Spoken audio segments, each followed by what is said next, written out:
સુરત શહેર ખાતે મેડિકલનો અભ્યાસ કરતો અરવલ્લી જિલ્લાના મોડાસાની વિદ્યાર્થી હર્ષ પંડ્યાના રહસ્યમય આપઘાત મામલે મોટો વળાંક આપ્યો છે। મૃતક હર્ષ પંડ્યાનો મૃતદેહ તેમના માતરે વતન મોડાસા આવવામાં આવતા સમગ્ર વિસ્તારમાં અરેરાટી વ્યાપી ગઈ છે। આજરોજ વહેલી સવારે મૃતકની અંતિમ યાત્રા નીકળી હતી કે જેમાં પરિવારજનો, સગા સંબંધીઓ અને સામાજિક અગ્રણી મોટી સંખ્યામાં જોડાયા હતા। માહોલ અત્યંત ગમગીન બન્યો હતો। પરિવારજનોએ મૃતક હર્ષ પંડ્યા પર ઓવર રેગિંગ થયું હોવાનો ગંભીર આક્ષેપ કરી તંત્ર પાસે માંગ કરી છે કે કાગળ પર રહેલા રેગિંગ વિરોધી કાયદાનો હકીકતમાં કડક અમલ કરાવવામાં આવે કે જેથી ભવિષ્યમાં કોઈ અન્ય નિર્દોષ વિદ્યાર્થી પોતાનો જીવ ગુમાવવો ન પડે।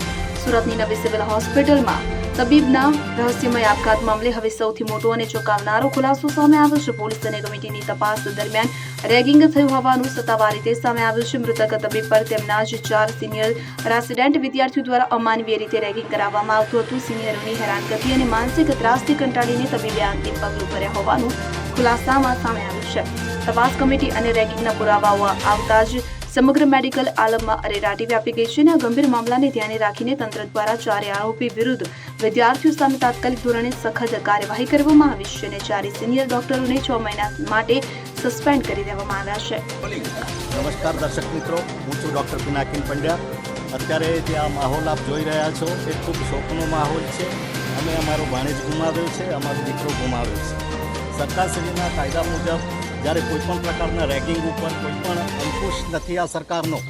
હા, અમે દાવા સાથે કહીએ છીએ જે આ અત્યારે આપ જોઈ રહ્યા છો, તો મારી સરકારને એટલી વિનંતી છે કે કાયદાને કડક બનાવો।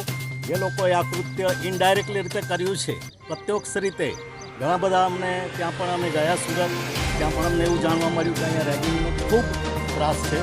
જુનિયરો મારફતે પણ જાણવા મળ્યું છે।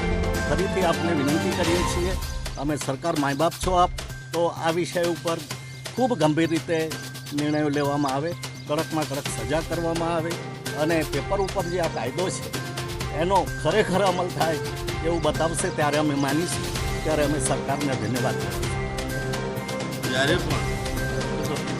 જ્યારે પણ આવા કિસ્સા બનતા હોય ત્યારે ઇમોશનલી આપણું બાળક, વિદ્યાર્થી કોઈ પણ હોય, આવા 4-5 કિસ્સા મેં સાંભળેલા કે સુરતની આ હોસ્ટેલમાં આવા બનેલા છે। તો જ્યારે આવા પગલાં ભરતા હોય વિદ્યાર્થી અને જે કાયદાના દાયરામાં જે વસ્તુ આવતી હોય છે એ ક્યારેક સુસાઇડ કરતા હોય છે, કાયદાના દાયરામાં આવતું, આ કાયદાના દાયરામાં સુસાઇડ પોતે જ કર્યું છે તેવું સાબિત થાય છે, પરંતુ એના સિનિયર વિદ્યાર્થીઓ દ્વારા ઇમોશનલી અને બ્લેકમેલ કરીને વધુ પડતું એકદમ ઓવર રેગિંગ કરવામાં આવે ત્યારે આવા પગલાં ભરતા હોય છે। તો આ વિષય પર સરકાર પૂરતું ધ્યાન આપે, આવા વિષયો ત્યાંની જે મેનેજમેન્ટ કમિટી છે એ મેનેજમેન્ટ કમિટી આવા ઓવર રેગિંગ ન થાય તેનું પણ ધ્યાન આપે। ક્યારેક પણ એવું બનતું હોય તો મેનેજમેન્ટ પર પણ મજા આવતી હોય છે આવા બાબતોમાં, તો આવી મજા ન લે। કોકનો વાલ સોયોગ ખોયો છે, આજે એકનો એક દીકરો છે, આજે રિટાયર્ડ એના પપ્પા રિટાયર્ડ છે અને આજે આ 30 વર્ષનો દીકરો ખોયો છે, તો આગળની પરિસ્થિતિ એના પપ્પાની શું થશે તે જોવું। રવિન્દ્ર કુમાર, અરવલ્લી। હવે જુઓ દેશ દુનિયાની તમામ ખબરો તમારી આંગળીના ટેરવે। ઉઠાવો મોબાઈલ અને ગૂગલ પ્લે સ્ટોર પરથી ડાઉનલોડ કરો અમારી CN24 ન્યૂઝ મોબાઈલ એપ।